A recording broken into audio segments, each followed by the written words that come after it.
अस्सलाम वालेकुम students, hope you are doing well. Sir Umar Mughal के चैनल के ऊपर खुशामदीद। स्टूडेंट, जैसा कि आपको मालूम है कि हमारा फर्स्ट ईयर अकाउंटिंग के MCQs के ऊपर एक पार्ट कंप्लीट हो चुका था, जिसके अंदर हमने 50 MCQs एक्सप्लेन किए, उसके आंसर बताए और उसके कॉन्सेप्ट भी बताए। आज के लेक्चर के अंदर हम मज़ीद 50 MCQs बताएंगे। आज का जो सेशन होगा उसमें आगे के मज़ीद जो MCQs हैं वो डिस्कस किए जाएंगे। सो वीडियो पूरी देखने से पहले मेरे चैनल को सब्सक्राइब करें और वीडियोस को और तमाम लेक्चर्स को ज़्यादा से ज़्यादा शेयर करें, ताकि जिन बच्चों की तैयारी नहीं है वो तैयारी कर सकें। सो 51 जो MCQs है और हमारे सेशन का आज का पहला MCQs है, उसमें ये कह रहे हैं कि overdraft in the bank statement is shown as. Overdraft bank statement के अंदर कैसे शो किया जाता है? Credit balance, debit balance, zero balance, both debit या क्रेडिट बैलेंस। तो ये शो किया जाता है as a debit balance show किया जाता है। क्यों? क्योंकि बैंक स्टेटमेंट बनाता है बैंक के लिए और कंपनी के लिए ओवरड्राफ्ट नेगेटिव बैलेंस होता है, that's why debit balance show किया जाता है। और बैंक के लिए क्रेडिट पॉजिटिव है और डेबिट नेगेटिव है, तो ओवरड्राफ्ट नेगेटिव है, दैट्स वाई ये डेबिट बैलेंस पे रिकॉर्ड होता है। Next, ending stock is. Ending stock क्या है? लायबिलिटी, इनकम, एसेट या कैपिटल। तो ये एसेट होता है जो कि करंट एसेट के अंदर एड अप किया जाता है और फिर उसके बाद अगले साल की इनकम स्टेटमेंट में जाके ऐड होता है कॉस्ट ऑफ गुड्स सोल्ड में, तो एक्सपेंस बन जाता है। उसके बाद this shows the financial position of the business. ये जो है बिजनेस की फाइनेंशियल पोजीशन शो करता है, इनकम स्टेटमेंट नहीं, क्योंकि इसको स्टेटमेंट ऑफ परफॉर्मेंस कहते हैं। ये परफॉर्मेंस शो करता है, तो इस पर ये MCQs आ सकते हैं, यानी कि this shows the performance of the business. तो आप इनकम स्टेटमेंट बनाओगे। तो कैश बुक भी नहीं है क्योंकि रिसीप्ट एंड पेमेंट होती है। बैंक स्टेटमेंट भी नहीं है क्योंकि ये तो बैंक बनाता है। तो बैलेंस शीट जो है वो करेक्ट ऑप्शन है, जो कि फाइनेंशियल पोजीशन शो करता है। Cost of goods sold is a part of. Cost of goods sold किसका पार्ट होता है? इनकम स्टेटमेंट का पार्ट होता है, क्योंकि सेल्स के बाद इसको बनाया जाता है। और आपसे ये पूछा जा सकता है कि कॉस्ट ऑफ गुड्स सोल्ड की नेचर क्या है या कौन सा अकाउंट है, तो आप बोलेंगे कि एक एक्सपेंस अकाउंट है।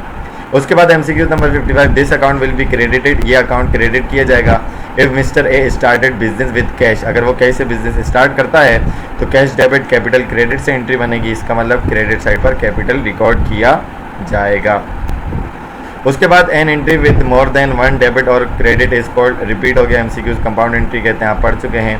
57 में कह रहे हैं कि इफ टोटल एसेट आर, अगर टोटल एसेट 50,000 हो and liabilities are 20% of asset, liabilities 20% हो एसेट का, तो कैपिटल कितना होगा? अगर एसेट का 20% लाइबिलिटीज़ हैं तो कैपिटल आपका 80% होगा।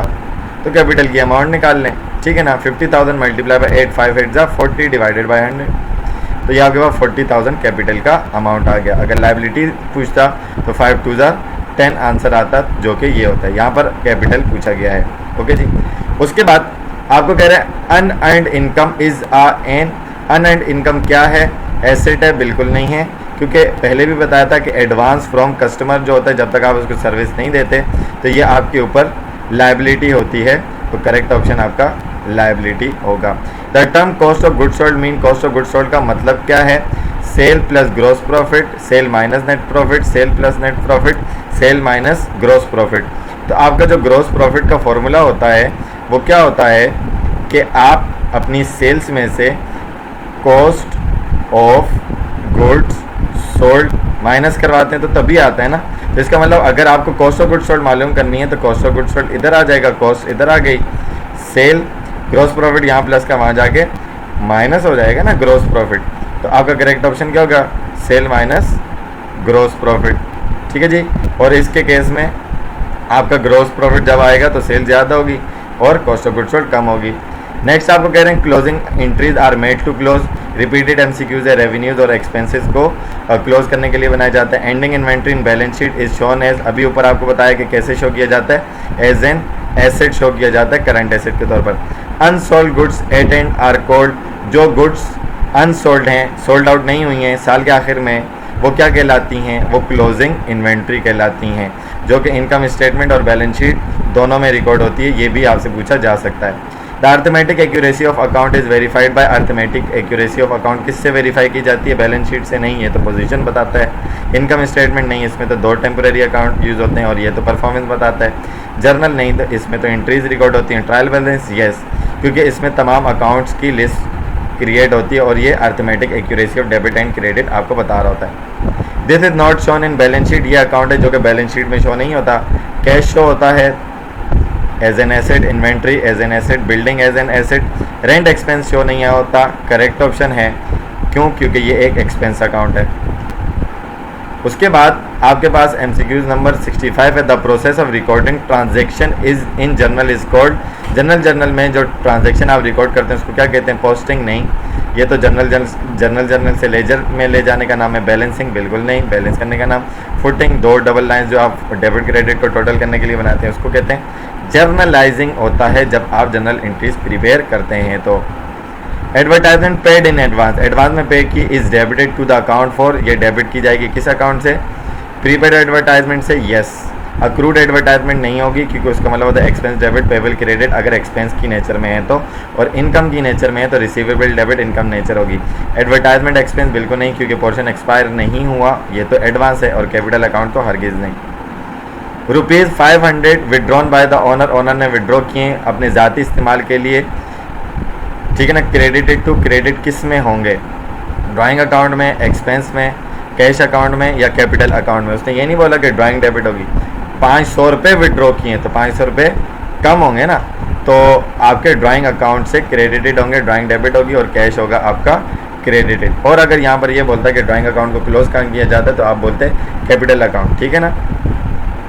उसके बाद आपके पास MCQs आ रहा है अंडर द इम्प्रेस सिस्टम पेटी कैश बुक से। पेटी, ये प्रीटी लिखा हुआ है, ये पेटी कैश फंड है।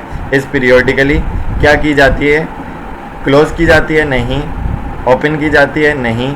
रिड्यूस की जाती है? नहीं, बल्कि रेप्लिनिश की जाती है, यानी कि जितना आपका एक्सपेंस होता है वापस उतने ही पैसे आपके अकाउंट में डाल दिए जाते हैं। This is a book of secondary entry, ये सेकेंडरी एंट्री की बुक है। ट्रायल बैलेंस नहीं, ये तो लिस्ट क्रिएट करता है। Sale journal books of original entry है। जर्नल भी बुक्स ऑफ ओरिजिनल एंट्री है। तो सब्सिडरी लेजर जो हैं वो सेकेंडरी एंट्री होते हैं जिसमें personal account of the customer और कंज्यूमर रिकॉर्ड किए जाते हैं। अलाउंस फॉर बैड डेट्स क्या है? रेवेन्यू है, बिल्कुल नहीं। लाइबिलिटीज़ बिल्कुल नहीं। एक्सपेंस बिल्कुल नहीं, बल्कि कॉन्ट्रा एसेट अकाउंट है जो कि अकाउंट रिसीवेबल में से लेस किया जाता है। Contra entries are recorded in, contra entries कहाँ रिकॉर्ड की जाती हैं? सेल जर्नल में नहीं होती, जर्नल में भी नहीं होती, पेटी कैश बुक में भी नहीं होती, बल्कि कहाँ होती हैं? कैश बुक में रिकॉर्ड की जाती हैं। Outstanding cheque is, outstanding cheque क्या होता है? आउटस्टैंडिंग जो रहता है जो पे नहीं किया। डिसऑनर, ये तो रिजेक्ट होता है। डिपॉजिट इन ट्रांजिट, यानी जो कि तो अभी क्लियर ही नहीं हुआ। चेक इन क्लियरिंग, ये भी क्लियर नहीं हुआ। और ये वाला तो आप ये भी कह सकते हैं कि जो अभी पहुंचा ही नहीं। तो अनप्रेजेंटेड चेक को कहते हैं कि जो अभी तक आया नहीं, बैंक में प्रेजेंट नहीं हुआ। जब तक प्रेजेंट नहीं होगा तो पे कैसे होगा? This is a merchandising business, ये मर्चेंडाइजिंग बिजनेस है, यानी जिसमें आप सामान खरीद कर बेचते हैं। मोटर वर्कशॉप नहीं। स्टेट एजेंसी नहीं, सर्विस बिजनेस है। ब्यूटी पार्लर नहीं, सर्विस बिजनेस है। मोटर वर्कशॉप भी। मेडिकल स्टोर आपका मर्चेंडाइजिंग बिजनेस है। इसके बाद आपको कह रहे हैं this is not an asset, ये एसेट नहीं है। अकाउंट रिसीवेबल करंट एसेट है। कैश एसेट है। अनएक्सपायर्ड रेंट यानी जिसको प्रीपेड कहते हैं ये भी एसेट है। तो अनअर्न्ड कमीशन ये एसेट नहीं है क्योंकि ये लायबिलिटी है। Normally this account as a debit balance, इस अकाउंट का डेबिट बैलेंस होता है यानी डेबिट साइड रिकॉर्ड होता है। लोन फ्रॉम अली, अली से लोन लिया तो लायबिलिटी है, क्रेडिट होगा। बैंक ओवरड्राफ्ट लायबिलिटी है, क्रेडिट होगा। Purchase discount Contra expense account है, क्रेडिट होता है। नॉर्मली रेवेन्यू मान रहे होते हैं हम इसको।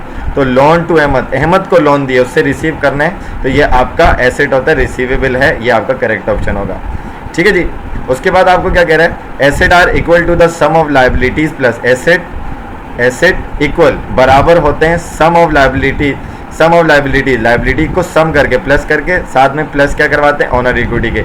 इक्वेशन पूछ रहा है एसेट बराबर होते हैं लायबिलिटी प्लस कैपिटल के यानी कि ओनर्स इक्विटी के। ठीक है जी। The right of outsider on asset of business is called, ये पहले भी बताया था।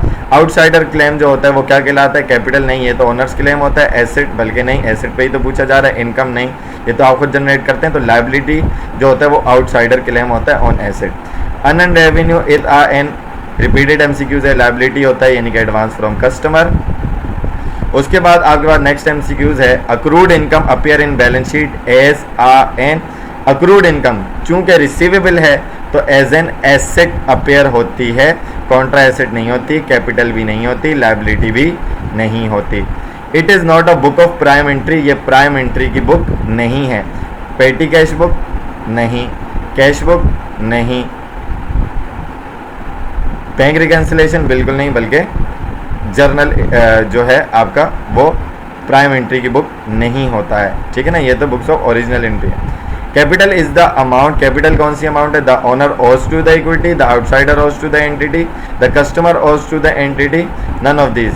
तो कैपिटल कहते हैं जो ओनर इन्वेस्ट करता है अपने बिजनेस के अंदर, ठीक है ना। आउटसाइडर तो वो लायबिलिटी हो जाएगा और कस्टमर तो कुछ भी ऑन नहीं करता है। उसके बाद क्लोजिंग एंट्रीज आर प्रीपेयर्ड, कब प्रिपेयर की जाती हैं? तो at the accounting, at the end of the accounting period, at the beginning, during the year या नन ऑफ दीज। तो ये तीनों ऑप्शन गलत हैं। At the end of the year जो कि आप अकाउंटिंग साइकिल के उसमें लिस्ट में भी पढ़ते हैं। Financial transaction are recorded in, financial transaction कहाँ रिकॉर्ड की जाती हैं? बैलेंस शीट में बिल्कुल नहीं, ट्रायल बैलेंस में बिल्कुल नहीं, लेजर में बिल्कुल नहीं, जर्नल में रिकॉर्ड की जाती हैं। It is not included in balance sheet, ये बैलेंस शीट में इंक्लूड नहीं होता है। कैश एसेट है, इंक्लूड होता है। इन्वेंट्री एसेट है, इंक्लूड होता है। बिल्डिंग एसेट है, इंक्लूड होता है। रेंट एक्सपेंस इंक्लूड नहीं होता क्योंकि ये इनकम स्टेटमेंट का पार्ट है, ठीक है जी। अक्रूड इनकम, अक्रूड इनकम क्या है? रिसीवेबल होती है तो वो एसेट है, ठीक है ना, एक्सपेंस नहीं है। और अगर अक्रूड एक्सपेंस बोलता तो वो लायबिलिटी होता है, ठीक है जी, रेवेन्यू भी नहीं है। उसके बाद आपको कह रहा है this one of the following is correct, इनमें से कोई एक इक्वेशन है जो करेक्ट है। Asset plus owner equity liability के बराबर होता है? नहीं। अगर वो बोलता है asset minus owner equity is equal to liability तो तब सही होता। Asset plus liability owner equity नहीं, asset minus liability is equal to owner equity होता तो सही होता। Asset minus liabilities is equal to owners equities, तो ये इक्वेशन भी सही है। Asset is equal to owners equity plus liabilities, तो करेक्टेड अकाउंटिंग इक्वेशन बेसिकली आपकी ये है, ठीक है ना। तो आपकी इक्वेशन बेसिकली पूछी जा रही है जो कि ये, हालांकि इक्वेशन एसेट माइनस लायबिलिटीज ये भी ठीक है। उसके बाद sales is best describe by, repeated MCQs है, कैसे बेस्ट डिस्क्राइब्ड है? ओनली कैश सेल नहीं, सेल ऑफ एनी एसेट नहीं, उसको तो वो सेल में नहीं लेते। Any sale of any asset on credit बिल्कुल नहीं। Cash and credit sale of merchandise जो है, इसको उल्टा करके पूछ सकते हैं कि cash and credit sale of merchandise जब वो बेस्ट डिस्क्राइब की जाती है एज अ सेल, ठीक है ना। उसके बाद नेक्स्ट आपके पास एमसीक्यूज है। इफ कैश सेल्स, अगर कैश सेल 12,000 हैं और क्रेडिट सेल्स हैं 3,000, तो टोटल सेल अगर मैं बोलूँ तो कितनी है? 15,000 है। In the current month the amount of total revenue for the current month will be, तो टोटल रेवेन्यू क्या होगा? 15,000 होगा, क्योंकि आपने क्रेडिट सेल तो कर दी। अकाउंटिंग का रूल है कि अगर आपने सर्विसेज प्रोवाइड कर दी तो आपका रेवेन्यू हो गया। तो यहाँ पर बच्चे समझते हैं कि कैश पर सेल कर दी, कैश रिसीव हो गया तो आपके पास ये 12,000 रुपये इनकम होगी, बल्कि नहीं, आपने सर्विसेज दे दी, पैसे रिसीव नहीं किए तो आपकी इनकम हो गई ना, क्योंकि सेल्स क्रेडिट है, रेवेन्यू बढ़ गया तो आपका रेवेन्यू 15,000 रुपये होगा, ठीक है ना। ये तीनों ऑप्शन गलत हैं, ओके जी। If the company's policy is to record advance payment as an asset, अगर advance payment as an asset record करना चाहते हैं तो payment for insurance premium will be recorded as payment for insurance premium, यानी कि जो advance में advance अगर रिकॉर्ड करना उनकी पॉलिसी है तो कैसे रिकॉर्ड की जाएगी? तो उसको प्रीपेड इंश्योरेंस रिकॉर्ड करेंगे। इंश्योरेंस पेएबल नहीं होगा, इंश्योरेंस एक्सपेंस तब होगा कि जब उनकी पॉलिसी उसको एक्सपेंस रिकॉर्ड करना हो, ठीक है ना। और अनएंड इंश्योरेंस तो रिसीव करना होता है। This one of the following is correct statement, इनमें से एक है जो कि करेक्ट स्टेटमेंट है। Profit does not change owner security, गलत है। प्रॉफिट से आपकी ऑनर सिक्योरिटी इंक्रीज होती है, प्रॉफिट डिक्रीज ऑनर सिक्योरिटी बिल्कुल गलत। अभी ऊपर बताया कि चेंज होती है, इंक्रीज होती है। प्रॉफिट इंक्रीज है ऑनर इक्विटी बिल्कुल सही, ये करेक्ट ऑप्शन है। Profit increases both liabilities and owner security बिल्कुल नहीं, क्योंकि ये तो सिर्फ इक्विटी में ऐड होता है, ठीक है जी। उसके बाद पोस्टिंग का मतलब क्या है? पोस्टिंग का मतलब होता है making an entry in journal नहीं, इसको तो जर्नलाइजिंग कहते हैं। Making an entry in special journal बिल्कुल भी नहीं। डिटरमाइनिंग बैलेंस ऑफ अकाउंट बिल्कुल नहीं। Transferring any entry from journal to ledger को क्या कहते हैं? पोस्टिंग कहते हैं। This normally as a debit balance, इसका नॉर्मली डेबिट बैलेंस होता है, अकाउंट पेबल नहीं। ये तो लायबिलिटी है, क्रेडिट होती है। कैपिटल नहीं, क्रेडिट होता है। अनएंड कमीशन लायबिलिटी है, क्रेडिट होता है। तो सप्लाई द एसेट है, इसका नॉर्मली डेबिट बैलेंस होता है। The purpose of a trial balance is to, trial balance का पर्पस क्या होता है? अभी ऊपर बताया था, determine the arithmetic accuracy of double entry, इसका बेसिक पर्पस होता है। शो फाइनेंशियल पोजीशन नहीं, ये तो बैलेंस शीट का काम है। Show performance of the business नहीं, ये तो इनकम स्टेटमेंट का काम, ठीक है ना। नन ऑफ दिस तो गलत ही ऑप्शन हो गया। उसके बाद आपके पास नेक्स्ट एमसीक्यूज है जो कि आपको कह रहा है कि if one entry has more than one debit और क्रेडिट रिपीटेड है, कंपाउंड एंट्री कहते हैं जनाब इसको। तो 95 if the seller reduce price of good, price of good reduce कर दे आफ्टर शिपमेंट, शिपमेंट के बाद, because of the good supply have some defect, क्यों, क्योंकि जो गुड्स आपने सप्लाई की थी उसमें कुछ डिफेक्ट था। This reduction in price is called, इस रिडक्शन को जो प्राइस के अंदर की गई है उसको क्या कहते हैं, सेल डिस्काउंट नहीं, क्वांटिटी डिस्काउंट, ये तो क्वांटिटी बेचने पर होगा और उससे पहले होगा परचेज रिटर्न, तो आपने खरीदा नहीं है, आप तो बेचने की बात कर रहे हैं, तो ये तो गलत ऑप्शन हो गया। तो सेल रिटर्न एंड अलाउंस जो है वो करेक्ट ऑप्शन होता है, यानी कि डिफेक्ट होंगी, अगले वाले को पता चलेगा, कस्टमर वापस करेगा, उसके बाद रिटर्न और अलाउंस मिलेगा ना, ठीक है जी। Accounts payable and income tax payable are क्या है, पेबल हैं सर, करंट लाइबिलिटीज़ हैं, ये तो हम बचपन से पढ़ते हुए आ रहे हैं, इक्विटी तो नहीं है, फिक्स एसेट भी नहीं है, लॉन्ग टर्म लाइबिलिटी भी नहीं है। Prepayment is initially recorded as an prepayment, advance payment, expense off नहीं होगा, यहाँ और होगा, लाइबिलिटी बिल्कुल नहीं, लाइबिलिटी उस सूरत में होता कि अगर आप एडवांस में रिसीव करते, एसेट और इनकम बिल्कुल नहीं, एसेट और लाइबिलिटी बिल्कुल नहीं, एसेट और एक्सपेंस होता है, ठीक है ना, अगर कंपनी की पॉलिसी है उसको एसेट रिकॉर्ड करना तो एसेट एडवांस को, और अगर एडवांस पेमेंट दे दी पॉलिसी है एक्सपेंस रिकॉर्ड करना तो एक्सपेंस, ठीक है ना। The error in cash account will affect, cash के अकाउंट में अगर एरर होगा तो वो किसको अफेक्ट करेगा, इनकम स्टेटमेंट को नहीं, क्योंकि ये तो वहाँ रिकॉर्ड होता नहीं, परचेज जर्नल बिल्कुल नहीं, क्योंकि यहाँ तो क्रेडिट परचेज रिकॉर्ड होती है, सेल जर्नल नहीं, क्योंकि यहाँ तो क्रेडिट सेल रिकॉर्ड होती है, बैलेंस शीट को इफेक्ट करेगा क्योंकि ये तो रिकॉर्ड ही यही होता है। The statement which present revenue and expenses of an entity is called, जहाँ पर एक्सपेंसेस और रेवेन्यूज आते हैं उसको क्या कहते हैं, इनकम स्टेटमेंट कहते हैं। और लास्ट एमसीक्यूज आपका आज के सेशन का, Contra entry is recorded in, Contra entry कहाँ रिकॉर्ड की जाती है, both side of the cash book में रिकॉर्ड की जाती है। ये आपका आज का लास्ट एमसीक्यूज था। आई होप कि तमाम एमसीक्यूज अगर आपको समझ में आए हैं तो फीडबैक आप दिएगा, अगर इसके अंदर कोई कन्फ्यूजन होती है या कोई सवाल होता है या मुझसे गलती होती है तो आप कमेंट सेक्शन में बता सकते हैं और क्वेश्चन करके पूछ सकते हैं।